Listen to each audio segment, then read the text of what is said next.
lot of founders who start building in any Web3 space, they tend to go to some of the Web2 companies for storing their data, files, or whatever, even in NFT case as well. I wanted like whosoever is going to listen this, they should also understand they should not do this. Like they should not go to Web2 companies and like store their data there or store their web application there or store any of these things. I would love to have your comment around that area.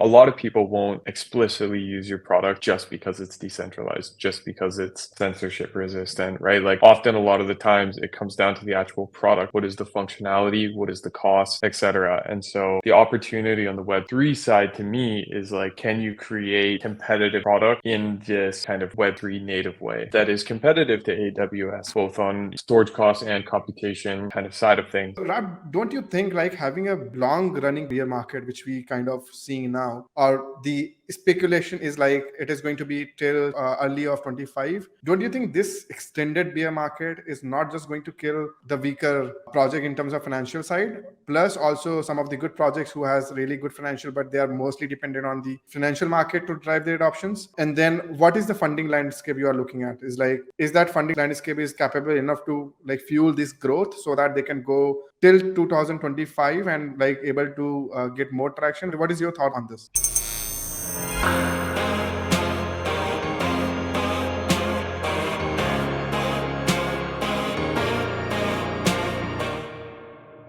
Hey everyone, thank you so much for tuning in today. And today we have some of the amazing folks with us. They prefer not to show their faces at this point of time in the public, and that is what their reputation goes with. We would love to welcome Zee Prime Capital folks with us over Proof of Builders episode. The reason I wanted them to come over the episode is also one more thing is like they have been active supporter of Spheron and they have been like good friends of us for a very long now. We wanted to get on a call with them and try to understand how is their crypto philosophy and what is behind this going on, like not showing their face into the camera. So would love to get deeper into that zone as well. But before we get started, Rap and Cam, welcome to the Proof of Builders series. Hey, nice to be here. Awesome. So Rap and Cam, both of you, like if I have to ask you one question each, okay, so I'm just going to ask you this question. Rap, you have to just tell me is like, why did you join Zee Prime Capital where you don't have to show your face? I don't think joining Zee Prime was related to Zee Prime's beliefs around, pseudonymity or anything like that. I think it's just a nice feature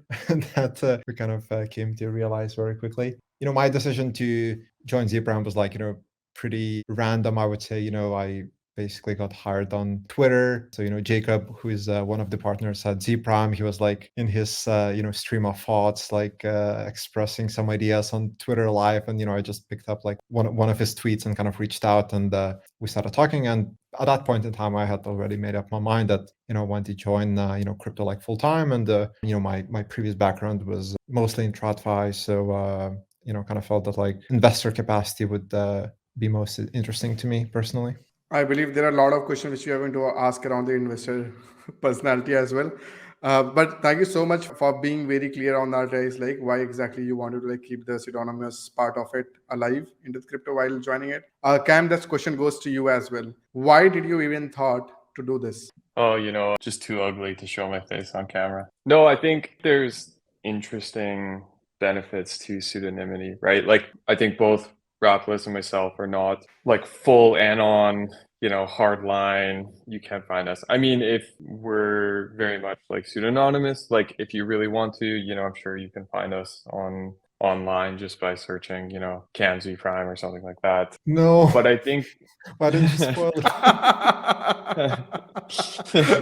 The cat's out of the bag. Yeah, but I think in general pseudonymity, right? Like it's both about the ethos of the space and also the general kind of support and expression of free ideas and kind of like furthering that in a way that's maybe like distinctly separate from whatever my physical meat bag. And so I think in general we're supporters of that. Behave accordingly.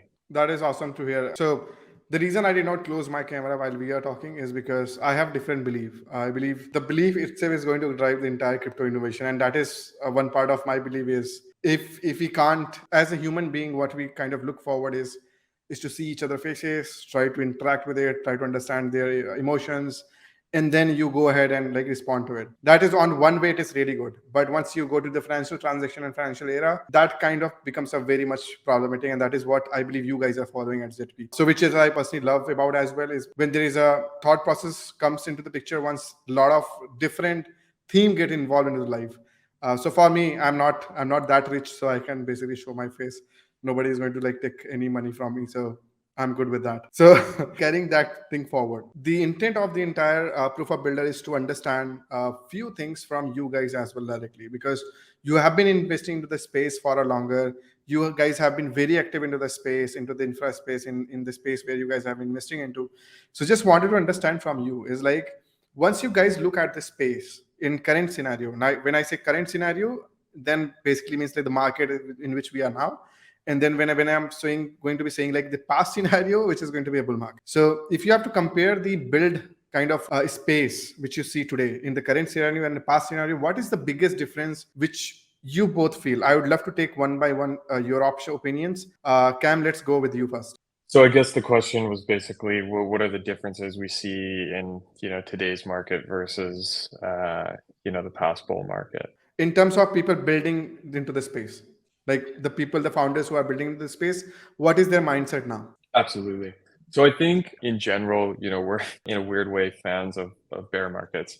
And the reason for that is really that it kind of flushes out a lot of the speculators and the more frothy ideas, right? And so when we sit here in the middle of a bear market and look around and see the ideas that are coming in and people that are willing to found in the space in a climate like this, it's probably more the people that are here for the long haul, people that have interesting ideas, and people that are really trying to do something cool with blockchain technology and all the novel benefits that it can provide. When I counter that to the bull market, there's obviously a lot of exuberance, and at times there are a lot of ideas that are best described as froth. Maybe just people purely speculating, trying to go for like the easy founding of forking some DeFi protocol and that kind of stuff, right? As opposed to building something really cool like Spheron as a kind of counter example to that. Yeah, at the end of the day, the bear markets kind of excite us because we get back to being able to focus on trying to do some really cool stuff with the technology, which ultimately I would hope everyone in the space is here for. Thank you so much, man, for taking Spheron's name. And we are still building bear market, so you can bet on us again. So we'll keep on shipping on that. But I totally agree on one part of you is like the space during the bull market is like full of forking kind of issues, right? I still remember the days in 2021 and in 2022 when a lot of people were just forking Uniswap and launching the token, and they were making like $1 million, $2 million, and then they were exiting the market. It's very pain to see that happening because most of these incidents kinds of kill the retail interest into the market, and which kinds of drives the adoption also in the longer run. But in the bear market, you don't have a scope to do that. Not even best to best projects are like struggling to even raise the fund or even go to the public or raise from there. So in that sense, if it is really good to have a bear market. But let me do a follow-on question on this with Rap. So Rap, don't you think like having a long running bear market, which we kind of seeing now, or the speculation is like it is going to be till 24 or mid of early of 25. Don't you think this extended bear market is not just going to kill the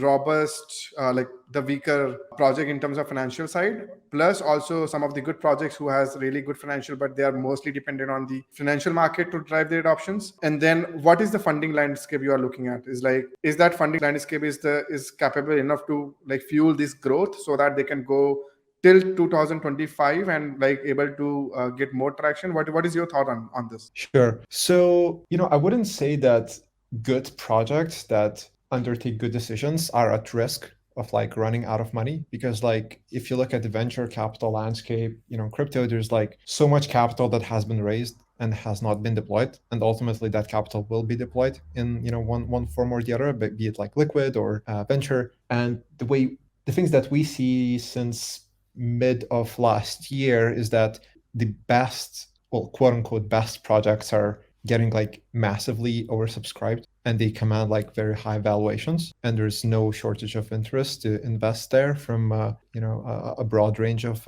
investors. Whereas everything that doesn't fall into that category just doesn't get funding. So there's two different aspects of the market, and obviously most of the projects fall into the latter category. But I would say that assuming that you're prudent, but how you do it and have original idea and it can show that you're determined, and I don't think that founders should be stressed with not being able to raise capital, because there's simply so much capital sort of on the sideline. So ultimately that will get invested, and obviously not everyone will get funded, and that's fine. That's kind of part of the natural selection process. But I wouldn't say that companies will not make it past 2025. If you look at the runways of our existing portfolio companies and other projects that we haven't funded, they have 2, 3, 4 years of runway. So I believe, which basically means like you guys have been investing into very good projects.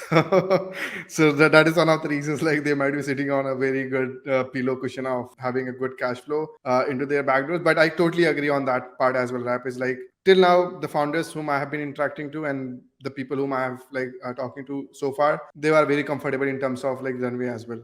So I totally agree on that point. Is like, if you are someone who is building some solid product into the space, there is no lack of capital. That basically means like, if you are looking to raise fund, it doesn't matter it is bear or bull, you can always go and do that by proving to the market, by proving to the investors like what you are building has a lot more worth either today or either tomorrow. So continuing with that journey itself, so just wanted to also understand few more perspective around, since you guys have been investing heavily into the infra space, correct? So I just wanted to understand more into the infra. Like, what is your thought on current infrastructure project which are getting built, specifically around, I'll put this question on wrap on you, is like around the storage side. What do you think, like the adoption which we have seen into the previous years recently, is that same adoption is going to be like continuing, or how exactly you guys are like looking into the storage space into the infra side? Yeah, maybe Cameron can complement my thoughts on this later, but I would say that we look at storage as one of those areas of the market that can actually allow new use cases that are actually kind of valuable and relevant, and they can also be like complemented with like existing primitives that we all are used to, things like DeFi. So there's there are interesting ideas at the intersection of those things. Yeah, Cam, you have anything else you want to add there? I think particularly on the storage side, there's an interesting opportunity. I guess I mean, if you go like really far back into the kind of like decentralized ethos, you can get to a place where we're talking about file sharing networks, a la torrents, etc. And so I think like kind of on the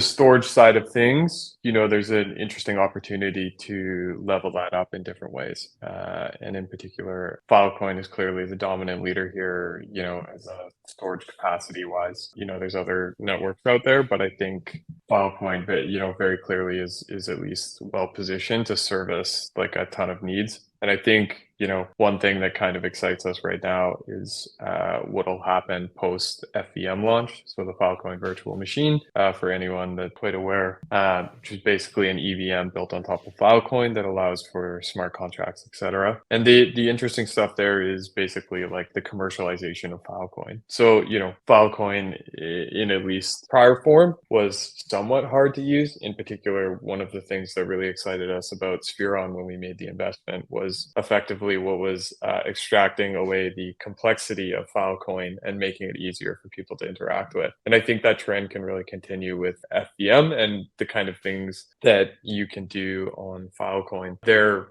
kind of materials that Protocol Labs puts out on FVM are actually like a great source of kind of inspiration and some of the cool things that might come down the line, particularly around like content distribution networks and this kind of thing that are possible on Filecoin in the future at some point. And so I think it's pretty easy to get excited about storage in the space, particularly as we talk about infrastructure. I believe that is something which you brought a very valid point around the Filecoin. And kudos to entire Filecoin team for launching FVM, and we are also very proud at Spheron. Is like we were also the part part of their initial cohort in the FEM, and we are kind of closely working with the File1 team to make some of the innovation also come true into the space. But just to like add on top of that, the same thing, like just imagine in a day when we were like generating a lot of money while farming our USDT token or Ethereum token or on all of those tokens, right? We were making money on the on chain, and then we were like withdrawing money off chain, and then we were paying that cost to AWS, or let's say storing my drive folder or on IP, or even if I'm an Apple user, like you have iCloud where you are kind of paying all of those monies. The beauty of the Filecoin now with FEM is like it can enable the data enabled economy, data driven economy, which is basically allows us to farm the money and pay the data for it. So we basically like just imagining the way is like we are just making sure our data is always going to be available, just parking certain amount of money in the DeFi pool. And that is what I'm very interested into the Filecoin ecosystem, is like how that can be enabled. Now, once that happens, the beauty of that is like you can enable the entire data economy around that, which can become the pillar stone for growth of the entire Web3 infrastructure as such. So I'm truly excited on the Filecoin side, and we will be like more than happy to even keep continuing and building into that space. Coming to my most important question, which I always wanted to understand from the infra. We have been building the infra for a longer, and there are a lot of things which we have kind of realized over the time is like a lot of founders who start building the infra space, or not only infra space, like in any Web3 space, they tend to go to some of the Web2 companies and kind of start like using them for storing their data files or whatever, even in NFT case as well. Have you guys seen the transition which has recently been happening? And I just wanted to like know your input, and I wanted like whosoever is going to listen this, they should also understand they should not do this. Like they should not go to Web2 companies and like store their data there, or store their web application there, or store any of these things. I would love to have your comment around that area. Is like few things which I just wanted to understand. What can be the biggest challenge or the biggest problem which will occur if they go and use Web2 companies for storing their data sets? Cam or Rap, both of you, like anyone can pick this up. Yeah, I think we can both answer this. So I'll go first. I think, our overarching thesis around the infrastructure investments has always been that decentralized applications require decentralized infrastructure, and your like entire decentralization is as good as kind of the weakest link of it. I think if we look at overall how it's being viewed in the space, I feel like there has been sort of more recognition of this problem lately, and by lately I mean over last 6 or 9 months or something like that. And it seems like there's like more projects building into this direction, specifically on the infrastructure side. So we're seeing like more and more projects that want to like decentralize the infrastructure stack. I think among the like application developers, at least I personally have not seen that kind of shift in focus and like recognition. We kind of see it here and there, but I don't feel like there has been like really a big narrative shift there. And I think really for now, like convenience wins for developers. Cam, what do you think? Yeah, I mean, I think the big risk that everyone kind of generally talks about is like, being denied service, having them drop you, and like having to change your, your stack, etc. These kinds of things, censorship. I think at the end of the day, maybe it's not necessarily the risk, but the opportunity for Web3 products, which is really, something I think the space could think about a lot more in general, which is like, a lot of people won't explicitly use your product just because it's decentralized, just because it's censorship resistant, right? Like often a lot of the times it comes down to the actual product. What is the functionality? What is the cost, etc. And so the opportunity on the Web3 side to me is like, can you create competitive products in this kind of Web3 native way that is competitive to AWS, both on, storage costs and computation kind of side of things? And I think if the answer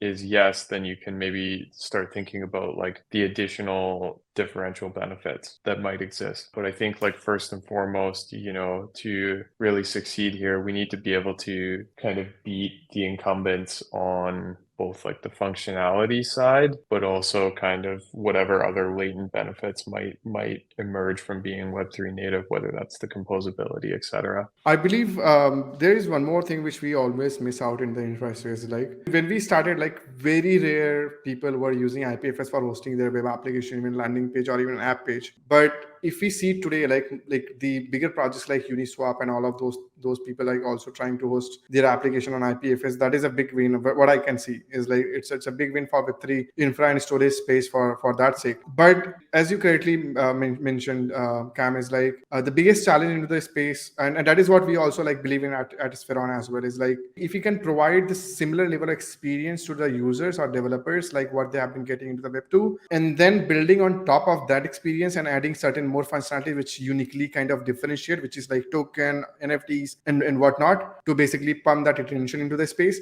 it can really generate a lot of value. But the problem into that space is like, even like what we have been also like looking into is if you see the Web3 infra space as such, on the compute side specifically, storage is fine. Like there are a lot of people who are already building into storage. Compute also, like a lot of people have already started building. If you see the story on the compute side, even today, like Ethereum or just take any of the nodes who are like calling themselves like purely decentralized or something, what is your thought on them? Is like why they're not investing into the decentralized infrastructure to kind of come in and like start allowing community to just to go and start running their node on these infrastructure? What is one thing which is stopping them to do it? Because I know everyone into the space, into the Ethereum space, have a lot of money to do that, but I'm still struggling to understand. And it is for everyone, like the viewer who will be watching it, it is also for them as well, is like what exactly shall be done so that most of the people start moving their existing infrastructure from centralized to decentralized, which you have already covered. One point is like great developer experience. Apart from that, do you think anything else we are missing out? Cam or Rap, anyone can pick this up depending on your comfortability. Yeah, I mean, I can go first, I guess, and Yeah.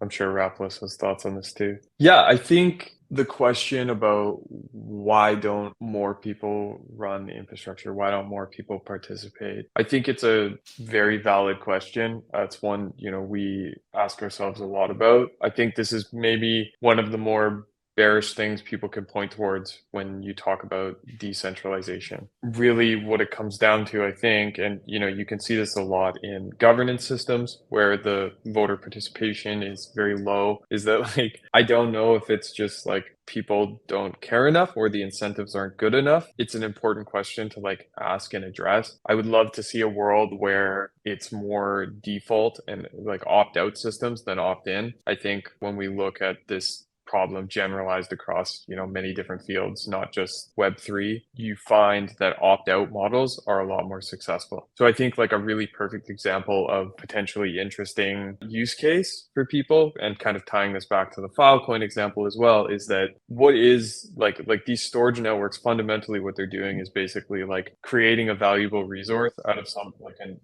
untapped commodity, and that untapped commodity is computer storage everywhere, right? And so like everyone has these laptops with terabyte hard drives, or much bigger, or desktop computers, take your pick, and most of the storage is unutilized, and so like the big kind of step change for web like decentralized storage networks is turning that untapped resource, basically like that untapped oil, into like an actual functional productive asset. And so I think a great kind of opportunity there for testing an opt-out model would be, hey, you just bought this laptop. By the way, we whenever you're connected to the internet, we're taking advantage of basically the unused storage on your computer, and hey, you'll get a couple bucks a month for doing this, or whatever it is. And so like in that way, we are able to basically both like create really strong networks when it's opt-out, right? And the kind of secondary of that is attract users by hooking them with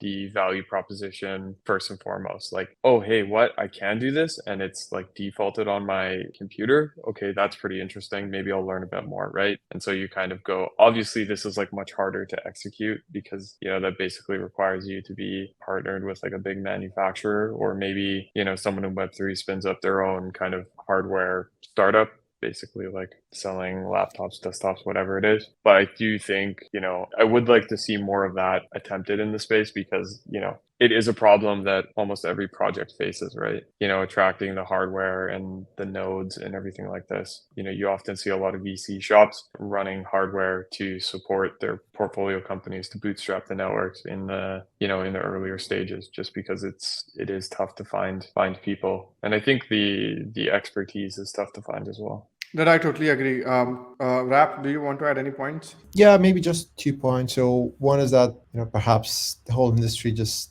need some of these awakening moments where they kind of see the pitfalls of relying on centralized infrastructure too far, and perhaps that leads to some reconsiderations. And then the other point, I think, just overall, like why for applications it's this whole like decentralized infrastructure topic is maybe not as topical, simply because we have like really very few applications that have found product market fit and that can point to having like good retention of users and like recurring actions. And so I think like if you're not at that stage, then you really should be like concerned with finding the product market fit and building like a product that people want to use. And this goes back to what Cameron said a few minutes earlier. From that perspective, it kind of makes sense that these considerations like are not as important for like the vast majority of projects right now. So do you think, I'm just asking like out of nowhere, but I was just giving a thought to it, right? While you guys were speaking, is like if you see the space today, everyone just speak about DeFi, decentralized finance. It's a borderless ecosystem, and when money kinds of gets involved in anywhere, like people start understanding it very well. It's natural. So we have been like born like that. The moment you say $1, people understand it. In infra, it is not the case, right? In infra, it has been understood by the people once they go through certain pain processes. Like there are tons and hundreds and thousands of examples in which centralized infrastructure have pulled the plug off, and many businesses have lost their business in the night. It did not happen in West. It happened most other place, right? Wherever you go, you'll find such kind of examples. Don't you think like the knowledge base which we have created into the Web3 infrastructure is kind of little less than the DeFi space, and can't be one of the factors is like not getting too much of a wider adoption, which has to be have done, which I believe Filecoin has been doing amazing job into that section, but other protocol are still lagging behind in those areas. What is your thought on that? Like if we include the educational package, so let's say today if you go to Ethereum, right, or Ethereum or ethereum.org, or if you go to any of these centralized versions of RPC node providers, you'll never get an option of running your decentralized node. Nor even they tell you, nor even like even it is possible today with certain measures. So don't you think like adding the education is going to help us a lot in driving the adoption? Cam, I would love to hear from you. Yeah, I mean, I think education is extremely important for the space. I think I've said this in the past in public as well, but I think like one of the biggest kind of maybe struggles for crypto, Web3, whatever you want to call it, is it's kind of starting starting the sprint from 10 meters back. Because what happened, when you think about the emergence of crypto onto like the world scene, when did it first really happen? I mean, we can basically kind of point towards 2017 for a lot of people learning about crypto, on the kind of global scale. And what did they learn about it? Oh, it's this thing used for money laundering and buying drugs on the internet and like all this. Unfortunately, right? Like that's the reality for like when you talk to average Joe on the street, right? Like they'll be like, oh, that crypto stuff. Yeah, it's for like online scams, etc. Right. And so in that sense, right, like when you're thinking about, the metaphorical sprint that the technology has, before anything like really cool was built, you had basically the entire public make up their minds about like what crypto is. And so now instead of like bringing some kind of like new thing with a cool use case, you kind of have to go, hey, well, before I get you to even try this, I have to like kind of educate you that like there's more to this than internet scams, Silk Road and all that kind of stuff that's muddying the waters. And so I think education is really important. But I think maybe more than that is really bringing a use case that can get average people excited, right? Like these consumer apps that still aren't super present in crypto, but are very necessary for, maybe they're using Web3 Rails and there's nothing really explicitly about them that is crypto, right? And they're gaining tens of millions of users and becoming like the next big thing. All right. And your grandma can download it and know that she's not even using Web3, right? Like I think that should really be the end goal, and where we can get the benefits from it without it, like get the benefits from Web3 without Web3 being kind of the feature, if you will. Yeah. So basically what you're trying to tell here is like I totally agree on the knowledge side. So it's also better to like join hands together and build a use case which can be used by millions and which uses Web3 infra at the back, which can just drive the entire adoption, and then build such kind of apps horizontally hundreds and thousands, so that you just get the massive adoption kicking into the infra side. Yeah, I mean, at the end of the day, I think when you think about the benefits and the things that excite us in Web3, like the characteristics of the technology, these are like deeply technical topics that like most people, like just in general, people are not super interested in, right? Unless you're more on like the technical kind of like nerdier side, if you will. But it's again, going back to like the grandma analogy, it's difficult to get my grandma, excited about like the potential prospects of like composable open systems or like the resilience properties of decentralized systems, right? Like those aren't the features that will excite them. The features that will excite, these users is like, okay, they're seeing like TikTok and there's some kind of latent Web3 property that's really interesting about it. And so in that sense, I mean, going back to it, this is one of the things that excited us about Spheron, right? Was basically taking all these Web3 services and providing a really clean interface to get people to start using them. This is how you get the users. This is how you improve adoption and basically improve education, right? Is like people need to be able to like cleanly be like, okay, yeah, I'd love to store some files on Filecoin. I'm just going to go here and like one click, enter my credit card information and deploy, right? It should really be that simple. It shouldn't be like, okay, I've got to download a wallet and then I've got to launch a bill and then I have to like, go to this esoteric place and transfer it to the right thing. And like that's just like too far gone. Go from New York to Miami, from Miami to Austin, and then Austin to Ohio. Yeah, and then exactly. Go to Europe.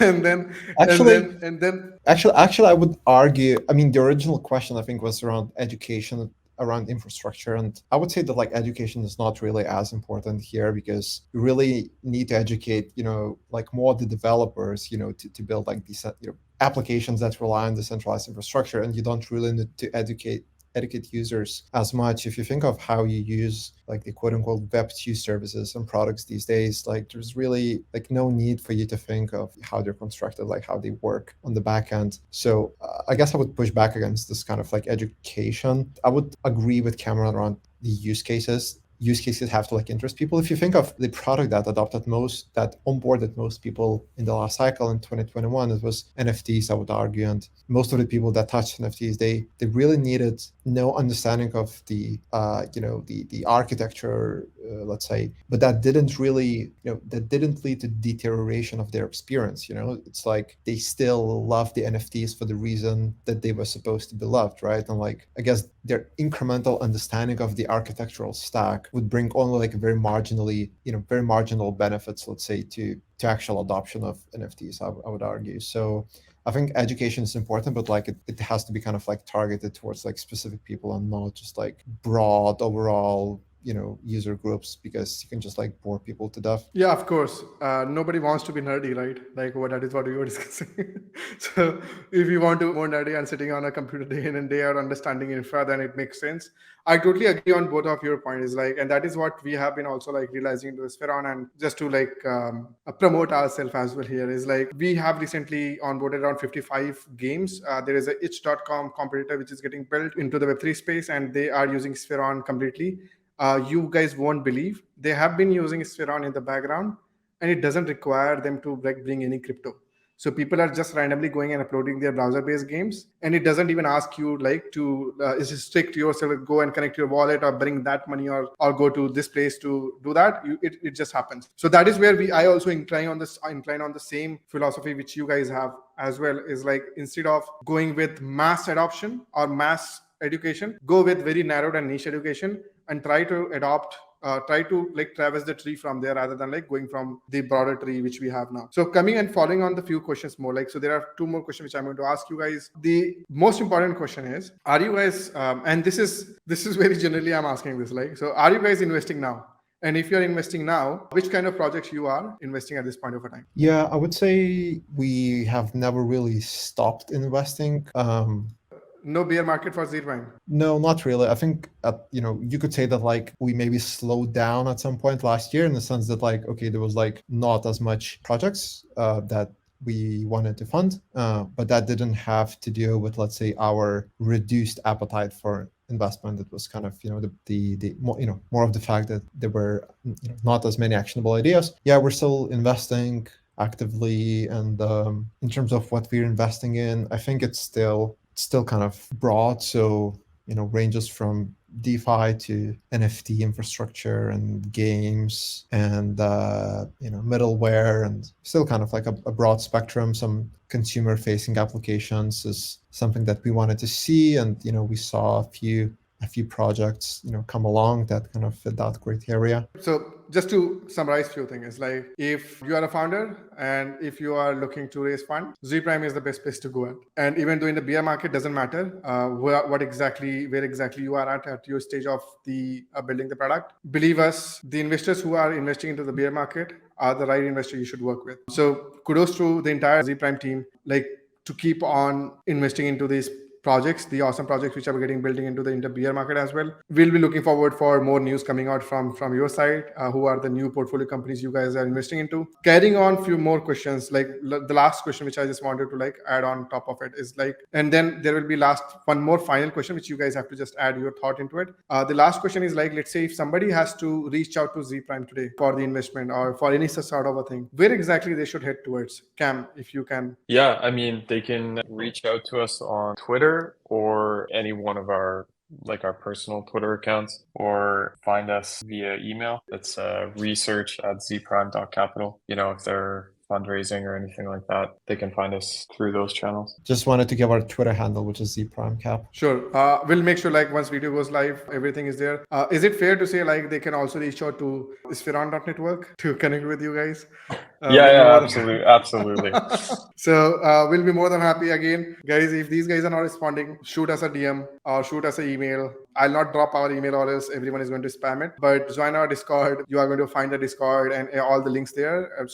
Please feel free, go ahead and drop us the message there. We'll be more than happy to start the connection with ZeePrime team for sure. Again, we'll not drop their email IDs so that you don't spam them, but we'll make sure we drop something where you can directly connect with them. So go ahead and start spamming Spheron team for connecting to ZeePrime. Before we depart, Cam and Rap, is there any final words for you, from you guys to the founders who are building into this space? It should be a line or whatever suggestion which you want to give. One by one, you both can give it, and then we can just wrap up the entire session. I guess for me would be to seek feedback early and spend more time talking with your customers, because we feel like many founders underappreciate the difficulty in finding the users who pay for the product and then engaging those users or customers repeatedly. And yeah, we feel like there's sort of disconnect between founders and sort of the end market that they're serving, in a sense that there could be like more granular understanding of the user profile and what are they paying for and why and that kind of thing. We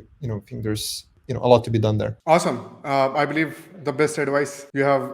Most of the Web3 folks, they don't care about users, so they try to not most. I would it is very underrated statement from my side, but we all should user robust. Is our users are the people who are going to be using the product. So we all should optimize our product towards them. So thank you so much adding that point, Rap.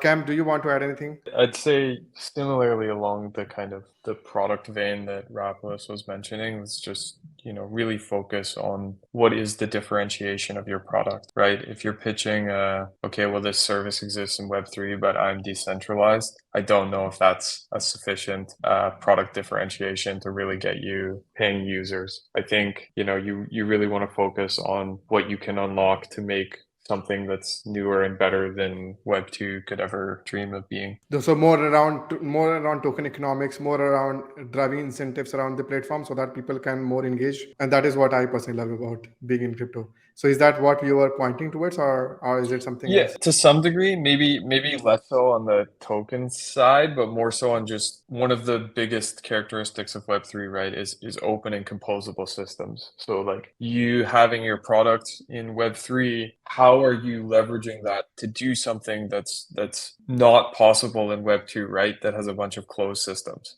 How can you leverage these characteristics to make a truly interesting product that people will go, oh, that's so cool. I never even thought you could do that, but now I can, and like, you know, get them thinking on how they can build on top of it, right? Like the ability to stack innovation is just so much greater in Web3. So let's take advantage of that and make something. Yeah. And even I also believe is like, if the product don't have a composability, that product cannot be Web3 native. That is what I kind of understand. It's very rare to find a product which has less composability into the Web3 space. So it's great to have a composability, which is one of the biggest thing which Web3 can give to anyone into the space, building into the space, right? Thank you, Cam. Thank you, Rap, for giving out the time. And thank you so much for giving out that opportunity to Spheron team as well, to connect you guys with the aspiring founders who are looking to raise into this market. And we'll be more than happy to like shoot over, if anyone is going to be sending us the email, we'll make sure like it is also redirected to you guys to take a look. And again, one more final thing. The final thing is like pseudonymous, being pseudo and being the human, both has a different mentality and the mindset for both people have different perspective once we talk. So go ahead and do follow Zee Prime, because they have been very active into the Web3 infra space. They have been following the entire ethos of Web3 as well, which also includes pseudonymous as well. So please feel free, go and do that. And thank you again, guys, for joining us in. Have a nice and wonderful day.